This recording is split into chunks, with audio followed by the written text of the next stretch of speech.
Topic natin. Yes, eto na tayo ngayon. Ang topic natin ngayon ay kaya bang punuin ni na David Licauco at Barbie Fortesa ang Philippine Arena tulad ng Aldab na Alden Richards at Maine Mendoza o Yaya Dab noon? Ayan, so bunot-bunutan na naman po tayo, di ba? Kung kaya bang punuin o hindi, o may mamamagitan. Feeling ko, feeling ko hindi na ako mamamagitan dito eh. At least para masubukan naman ang pag-ibag-debate mo. Yes, Ayan, Bakit dalawa lang? ba't dalawa Ba't lang? dalawa lang? O, ibig sabihin, middle yung isa. Oo, O, tingnan nyo. Ganun yun. Mag-adjust na lang tayo. Okay. Barbie for the win. Ay, Aldab pa rin. teka. Ano yun? Alda pa rin. Aldab, sa'yo. Barbie for the win. O, ako na ang gitna. O, ikaw ganun gigit na. magigitna. Oo. Ay, sa akin, di ka naman bumunot, di ba? Ayan, go!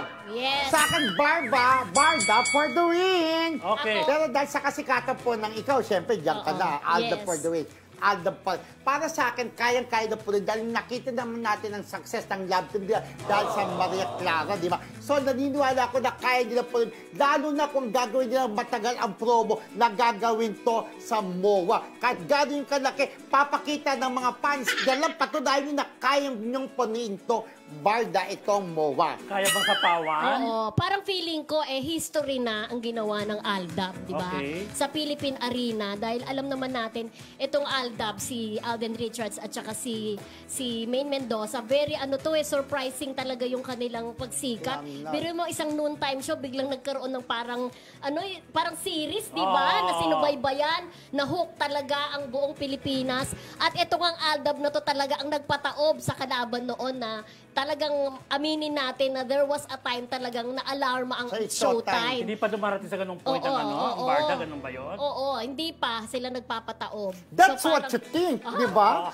Pero siyempre, mga taganga, sasabihin nila na, oops, kailangan patunayan namin na sikat itong hiniidol na namin, itong love team na Barda. Kaya lulusob sila doon para manood. At maraming mga mayaman itong si David Licauco. Baka sabihin niya, so, mamimigay ng ticket pag mayaman? Hindi mamimigay ng ticket. Sasabihin, David, lulusob kami doon. Sagutin mo na lang yung ban namin. Di ba? Pwede.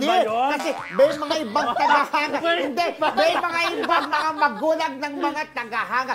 Sinusuporta, nagpapadala sa sakit. Kasi mahal naman talaga. Pero pinapakita nila, mag-effort sila. Kasi hodang, talagang gumasa sila. May ticket selling ba to? Pero ito na. Pero siyempre, for sure, meron yan, di ba? Pero ito na, ang feeling ko mas organic ang mga fans ng Aldab kasi at that time, pareho silang single. So, may ilusyon. May ilusyon ng mga manonood, ang audience, na sila, maraming kinikilig. Pero itong Barda, alam naman natin na sa tunay na buhay, malabo. Ayan, malabo ra. Malabo kasi may jowa si Hindi si malabo. Barbie. Malino na malina. Katulad ng lino ng aking pagkakalbo. Diba? Pero kasi, kita naman natin kapag may mall show, hindi yung hulog ng crime, sabi parang hindi rin mahulog sa kanayon Hindi mahulog sa kanayon. Hindi makahulog sa punong-puno. Kahit saan sila magpunta, talagang sinusuport ng mga tao. At alam na ito nga, doon ka lang magtataka sa love team ng Barda. Kahit alam po na itong si Barbie ay may Jack Roberto na sa totoong buhay.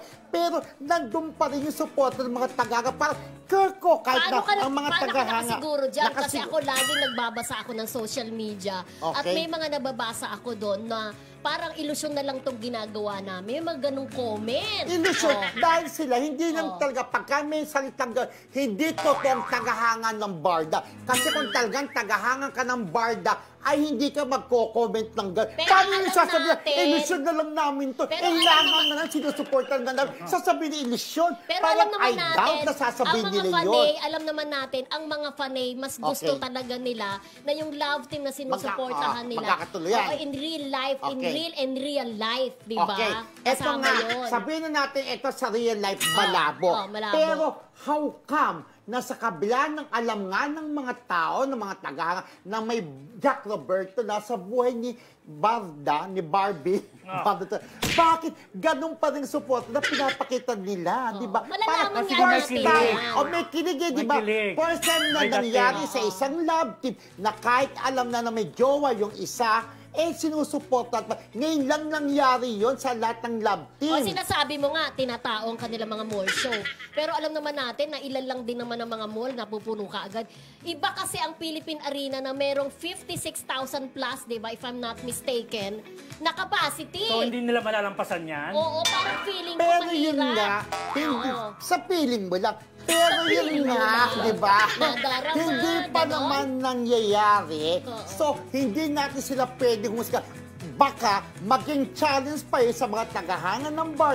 Yung sinasabi na baka hindi ba puno. Gawa talaga sila ng para lumusob doon sa arena, para lang pakita na mapupuno nila yun. Kaya nga tayo nagdedebate kasi kailangan natin silang husgahan. Eh. Oo nga. Masabi mo, huwag natin husgahan. Hindi yun nga.